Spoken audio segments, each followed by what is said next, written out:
Salut à tous. Alors, je vous fais cette vidéo pour vous donner mon avis sur le parcours Open Classroom. Donc, j'ai commencé à coder dès que j'ai commencé le parcours, donc en décembre 2019, et j'avais jamais codé avant. Et j'ai fini le parcours euh, en décembre 2020. Ouais, en décembre 2020. Donc, aux alentours de 1 an de parcours. Donc c'est un parcours de 1 an que j'ai pu faire. Et je vais vous donner mon avis un peu sur le parcours. Qu'est-ce que c'est Open Classroom? Déjà, Open Classroom, c'est un site qui existe depuis longtemps. Avant, ça s'appelait le site du zéro. Bon, moi, j'ai pas trop connu le site du zéro. C'est un site qui permettait aux gens d'apprendre à coder, donc avec pas mal de cours. Ça a été créé par Mathieu Nebra. Et ce site est devenu Open Classroom. Et c'est un site qui continue à former des gens et depuis quelques années propose des formations en ligne, donc des parcours diplômantes agréés par l'État. Donc des bac+2, bac+3, bac+4, je crois que ça va jusqu'à bac+5, je crois. Je sais pas trop. Mais en tout cas, ça permet d'avoir des diplômes agréés par l'État, donc RNCP. Alors, je vais commencer par les points positifs et je vais partir sur les points négatifs. C'est parti. Donc les points positifs, qu'est-ce que j'ai pu remarquer sur mon parcours Open Classroom qui était positif? Alors déjà, les projets à créer. Donc en fait, les parcours sont organisés sous forme de projets, donc on a pas mal de projets à créer, à réaliser pendant le parcours. Et ça, je trouve ça super bien. Pourquoi? Parce que ça permet de coder beaucoup plus que de regarder des vidéos ou de se former sans rien faire. Ça permet d'avoir beaucoup de pratique et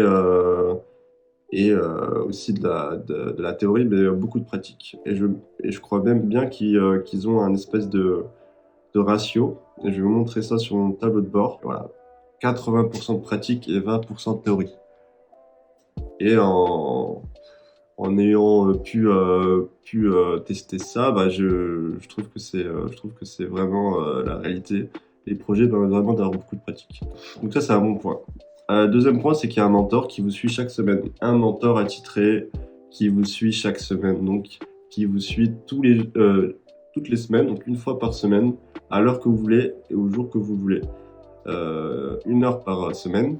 Et chaque semaine, vous allez donc pouvoir parler à ce mentor-là qui est un développeur, qui connaît bien son métier pour la plupart, plus ou moins, et qui va vous poser des questions. Donc voilà, moi c'était alors Hicham, qu'est-ce que tu as fait, tu as réalisé quoi, et tu peux lui poser des questions, il te répond et tout.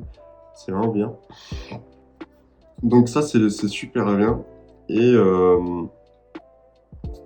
c'est vraiment un bon point, ça permet de vraiment être suivi par quelqu'un qui connaît le truc, quoi. Troisième point positif, des soutenances à la fin de chaque projet. À la fin de chaque projet, on a une soutenance, une espèce d'examen, où pour la plupart du temps, c'est une simulation entre toi et le client. En fait, c'est comme si vous étiez en- dans une mission freelance, par exemple, où vous parlez à un client, vous lui présentez le projet. C'est vraiment pas mal parce que ça permet de se mettre dans des circonstances réelles. Ça permet de vraiment savoir si on a compris le sujet. Et j'ai envie de dire, c'est l'un des seuls moyens où on peut vraiment savoir si on a vraiment bien compris le sujet, qu'on a vraiment bien compris les concepts. Ça m'est arrivé pendant des soutenances, par exemple, moi, d'expliquer un truc, de penser avoir compris, mais en fait, j'arrive pas à expliquer, en fait. Et ça, c'est important de savoir expliquer quelque chose à quelqu'un qui connaît pas, qui sait pas ce que c'est, en fait, qui s'est pas formé, qui n'a pas les compétences. Donc ça, super bien. Super bien, et en plus, ça permet d'avoir une espèce de stress qui va booster. Euh, ensuite, on est content, hein, quand on a réussi la soutenance, on est trop content, donc ça nous fait des petites shots de dopamine et on en a pas mal. Donc pour chaque projet, on a une soutenance et dès qu'on a passé la soutenance, on peut passer au prochain projet. Donc quatrième point positif, je dirais la communauté. C'est pas mal. On a une communauté qui nous suit, qui nous permet d'être entouré, quoi, de pouvoir discuter. Il y a une plateforme en fait, Workplace, on appelle ça Workplace, c'est un peu le Facebook professionnel où on peut discuter, on peut mettre des posts, on peut répondre à des gens, on peut poser des questions, etc. Il y a des gens qui nous répondent, plus ou moins. Il y a des mentors qui répondent, qui peuvent répondre. Il y a des mecs qui font la même formation que toi qui peuvent répondre. Franchement, c'est pas mal. Sur ce point-là, c'est pas mal. Il y a aussi beaucoup de cours de bonne qualité.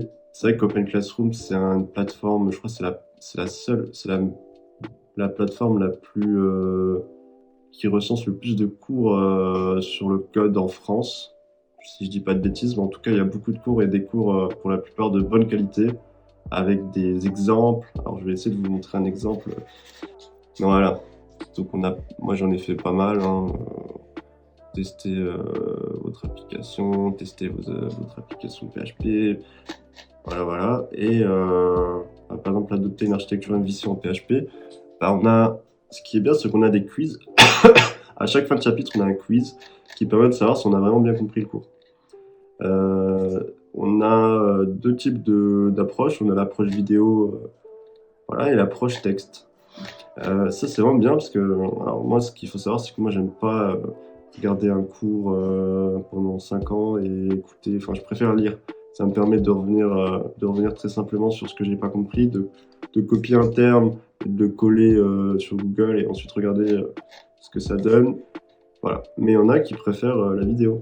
Et c'est vraiment pas mal d'avoir le choix. Franchement, c'est super bien. Ça permet déjà de pas se faire chier avec des trucs qui ne nous plaisent pas, quoi.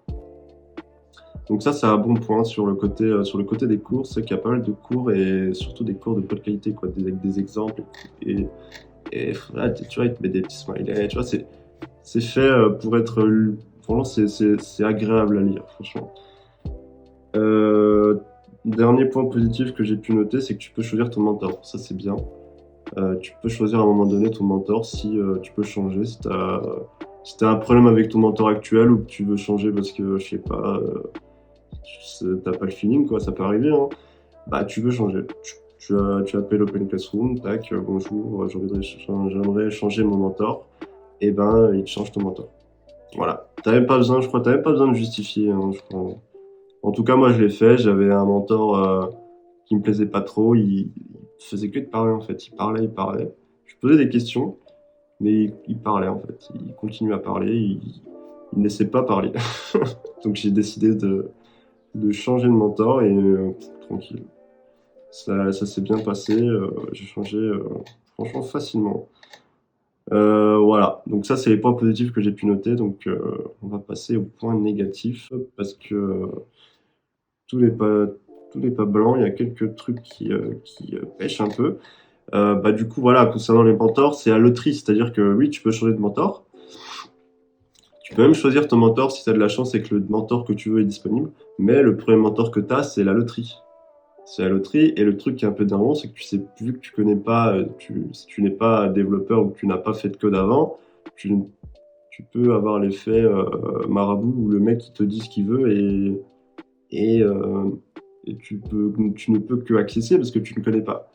Voilà, avec le temps, tu vas commencer en parlant à des développeurs, en faisant pas mal de choses, tu vas commencer à catégoriser, déjà à te dire voilà, si ce mec il explique bien ou pas.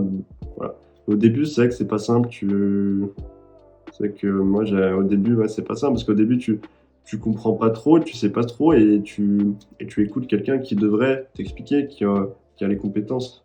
Mais tu peux pas juger si oui ou non il explique bien, quoi. Bref. Voilà. Donc c'est un petit point négatif. La deuxième point négatif, la communauté pas très active pour certains parcours, certaines formations. On n'a pas trop d'activité pour certains parcours. Je trouve ça un peu négatif parce que c'est vraiment pour moi quelque chose de vraiment important, la communauté. Avoir des gens qui qui t'accompagne. Ça, c'est vraiment quelque chose de très important. Parce que coder toute la journée, ça prend du temps, quoi. Tu apprends quand même un métier complexe, des compétences qui ont beaucoup de complexité derrière. Et être tout seul sur son ordinateur, à coder pendant des semaines et des mois où tu rencontres personne, pas de dev, pas de mec en formation comme toi ou quoi, ça peut te déprimer un peu. Donc, je pense qu'avoir en tout cas beaucoup plus d'activités, ça serait bien sur les plateformes. Je sais pas comment ils pourraient s'y prendre. Peut-être faire des espèces de jeux ou espèces de rencontres, essayer de faire rencontrer les gens ou bien faire des meetings ou je sais pas. Mais en tout cas, il y a pas mal de choses qui pourraient améliorer à ce niveau-là. Des projets qui peuvent ne pas parler à tout le monde. Voilà. Donc ça, c'est un point négatif pour moi. Certains projets ne me parlaient pas. Certains projets, franchement, me faisaient un peu chier à développer. Euh, bon, après, c'est personnel. C'est-à-dire que moi, j'aime bien travailler sur des trucs qui me plaisent. Des trucs qui ont un sens. C'est vrai que des fois, vu que tu travailles, vu que je travaille, vu que je fais des efforts, des fois, t'es là, tu te dis, ok, mais bon, ce projet, il me fait chier un peu. Donc voilà, moi, ça me freinait un peu et en fait, je me disais que j'avais des compétences pour faire des trucs à ma sauce, des trucs à moi et tout. Donc j'avais plein d'idées, etc. Et bon, quand tu es dans un parcours, tu es obligé de faire pour avoir pour valider le parcours, quoi, de faire les projets du parcours. Donc voilà, moi, ce que je dirais, c'est que des fois, les cours, les projets sont pas hyper intéressants pour moi. Maintenant, ça dépend des gens. Il y en a qui aiment, qui s'en fichent en fait, qui font ce qu'ils leur disent, ce qu'ils veulent, et puis voilà, ils n'ont pas de problème avec ça. Donc voilà.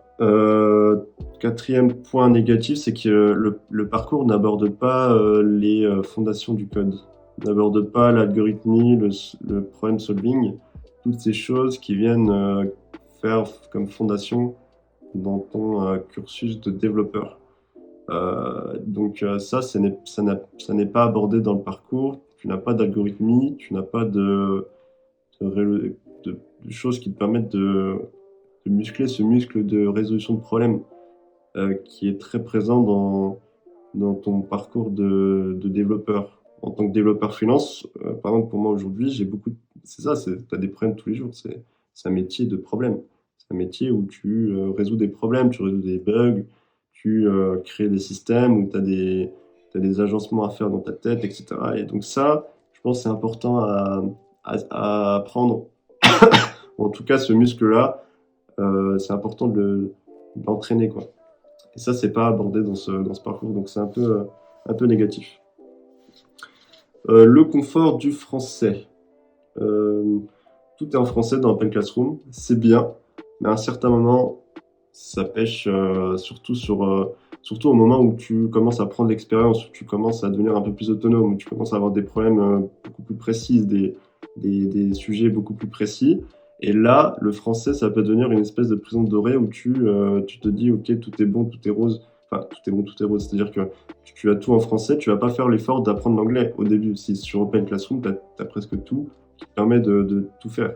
Ça, c'est bien, mais à bout d'un moment, tu vas avoir des problèmes qui vont te demander d'aller chercher sur Google et tu vas pas trouver beaucoup de ressources en français de bonne qualité. Il faut savoir que 80% du web est en anglais. Euh, tout est en anglais côté code, enfin toute la programmation, tous les termes sont en anglais. Voilà. Donc apprendre l'anglais, c'est vraiment important et tout avoir en français, ça peut être une espèce de prison dorée où t'es un peu dans un confort et à un moment donné, tu vas te rendre compte qu'en fait, il faut apprendre l'anglais et du coup, tu vas perdre du temps sur ça alors que tu aurais pu le faire depuis le début. Donc voilà. Voilà, pour les points négatifs, c'est un peu les principaux que j'ai pu noter. Maintenant, à qui je conseillerais ce parcours-là, je dirais deux types de personnes. La première personne, ça serait celle qui va être en reconversion, qui va sortir d'un métier qui touchait pas ni au web, ni à la programmation, ni à l'informatique, et qui donc va commencer à apprendre ça un peu de but en blanc et qui va devoir apprendre tous ces concepts-là. Et c'est vrai qu'avoir quelque chose de très structuré, enfin très, euh, je trouve que c'est pas mal. On est quand même pas mal autonome, mais on est quand même accompagné. On a des parcours, on a un mentor, on a des soutenances. Et je trouve ça pas mal pour les gens, pour ces gens qui peuvent donc avoir un mentor à qui poser des questions. Et deuxième personne à qui je conseillerais ce parcours, ce serait les personnes qui ont besoin d'être accompagnées, qui ont besoin d'avoir un cadre. Donc ça dépend des gens. Donc si vous êtes de ce type-là, ben, let's go, hein. Let's go. Si vous avez besoin d'avoir un cadre, si vous avez besoin d'avoir une structure, d'avoir un chemin, let's go. Si être autonome, etc., lorsque vous êtes autonome, vous ne faites pas grand-chose, vous vous perdez un peu. Avoir un cadre, ça peut être pas mal. Pour qui je ne conseillerais pas ce programme, ce parcours. Ceux qui sont très autonomes, ceux qui ont pas mal d'autonomie, ceux qui ont déjà codé, ces gens-là, je leur conseillerais de faire autre chose. En tout cas, il y a des solutions qui sont beaucoup plus adaptées pour ces personnes-là, des solutions qui vont leur permettre d'aller plus vite, qui vont leur permettre d'aller plus loin, plus vite. Et je trouve que c'est un peu trop structuré pour ces gens-là, ou en tout cas, ça n'apporte pas la valeur que ces gens-là pourraient avoir dans d'autres solutions. Donc voilà, je pense qu'il y a d'autres solutions plus intéressantes pour ces gens-là.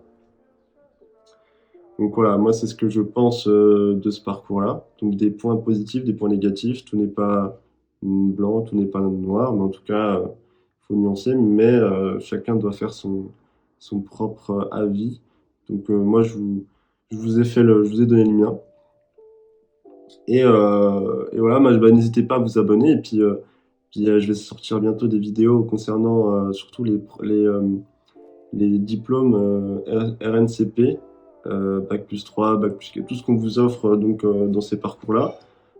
Qu'est-ce que valent ces diplômes sur le marché? C'est la question que je vais essayer de répondre dans la prochaine vidéo. Donc n'hésitez pas à vous abonner, il y aura plein de vidéos concernant le développement, le freelancing, etc. Donc voilà, je vous dis à la prochaine. Salut!